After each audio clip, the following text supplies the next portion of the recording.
Hi everyone, this is Greyhawk. You can also call me Mike.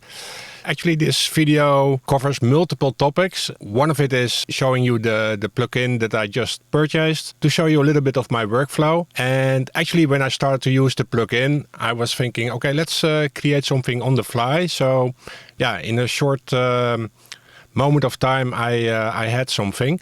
So the other day I had really fun because I have this new plugin called the Transit from babyaudio. I just have had it for 2 days or so and decided to play around a little bit with it. It's really cool because you see you have a couple of plugins within the plugin. It's the phaser, the delay, a filter, an auto pan and a reverb. And with this transition control you can change the volume, but you can also automate it, of course, in your DAW. I'm working with Cubase, as you already can see on the screen. I have been using this for, I think, more than 30 years, so I grew up with Cubase, but in a way it doesn't matter with which DAW you are working, because this plugin is fabulous. What happened actually the other day is I thought, let's create something which is very simple, right? So very minimalistic, so to say. I also wanted to create something unique. So I just have my new mic and I also wanted to test it. I asked my sweet daughter, who is 8 years old, to simulate a hi-hat. It sounds like this. I recorded it. So I recorded a couple of takes with her and I took the best one. I EQ'd it a little bit to take out the unwanted frequencies. I boosted it a little bit at a frequency that I really liked, somewhere around the 5 kilohertz. I also wanted to have a clap recorded. Together with my daughter, we recorded some claps together. I just took the best one out of it, which is this one. So basically this is us together. I did also some EQing on here to remove some unwanted frequencies. So a little bit of low pass and high pass frequencies cut off. So basically 2 elements so far. The third element, I wanted something like a wobble bass. So I have a very nice one. This is just a part of it.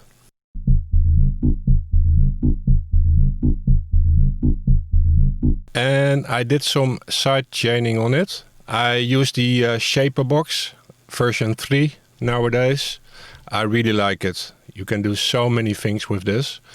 But I just wanted to sidechain the lower frequencies. I sidechained until 64 Hertz and I will show you later why. Another element that I really wanted to add was not a bass drum or kick drum. I decided to work with a tom. I found a really nice tom that almost sounds like a bass drum. And yeah, I thought, why not? So this is the tom. Good enough for the moment. A last element that I really liked, I want to have something which almost sounds like percussion, but actually it is a synth melody from a modular synth. So it sounds like this. This is just a 4-beat loop, but in reality it's a bit longer, but I will let you hear in a moment. Just those elements together without any effect sounds like this.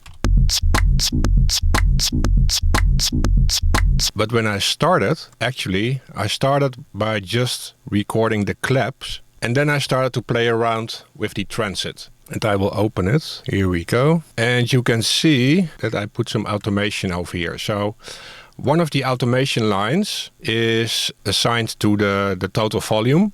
So the transition control. And you can see it over here. One of it is related to the reverb. Let me see. Yeah, this one is related to the reverb. So basically in the beginning of the little arrangement, it's not there. So it starts after 8 bars. This part is the total volume and this part is the phaser. So the phaser only starts at this part of the arrangement. So now let's let you hear the fun part of the transit just with the claps.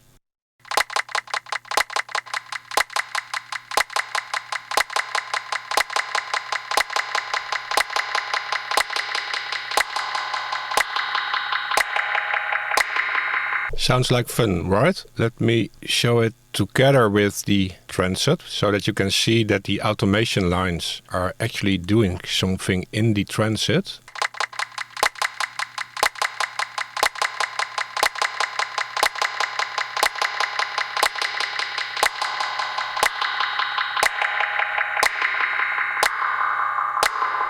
Alright, I made a little arrangement. I just started with this little part, added a little break, the drop, again a break, and a drop again, and an outro. So very simple, but I just wanted to create something very minimalistic using the transit plugin, and also using some hand claps together with my daughter, and my daughter who actually recorded a hi-hat, which I found really cool. Now let's have a look how this all sounds together. Before I do that, I still have to show you why I use this sidechain on the synth bass.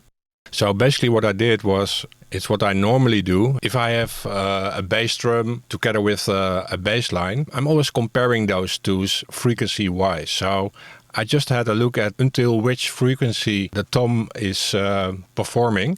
So then I know which part of the sidechain needs to work. So let's have a look at the tom. And you see that more or less at 65 Hertz, it's consuming a lot of headroom. So I think that is also the part that I used in the sidechain on the synth bass. 64.2 Hertz is working on the synth bass. Let me otherwise let you hear the difference if I switch off and switch on the sidechain on the synth bass. This is with the sidechain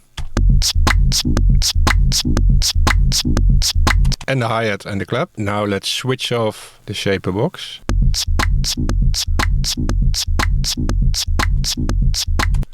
Yeah, and I immediately hear the difference. It's the synth bass is too much conflicting with the frequencies of the tom. So let's solo them. You can hear it better, and then I will switch on and off the sidechain of the shaperbox. So this is when it is switched off.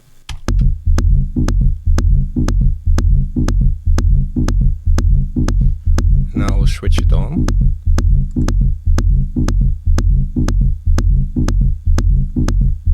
Really nice. So minimum of elements, a tom, claps, a hi-hat and a synth bass, and then together with the transit plugin. And again, to show you what I used in the transit plugin, I used the delay, the filter, the reverb, auto pan, phaser. So the reverb is switched off over here because of the automation lines.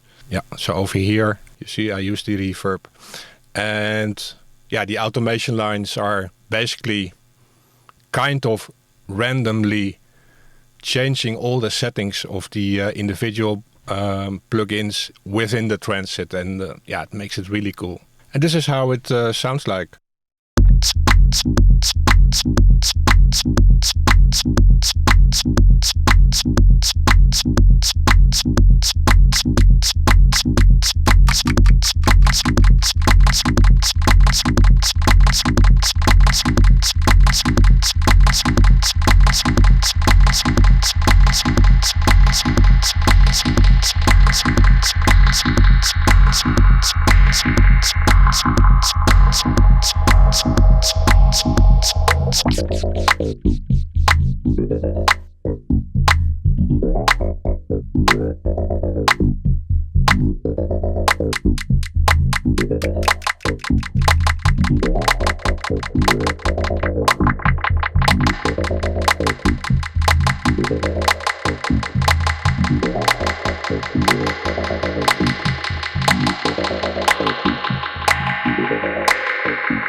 That's it.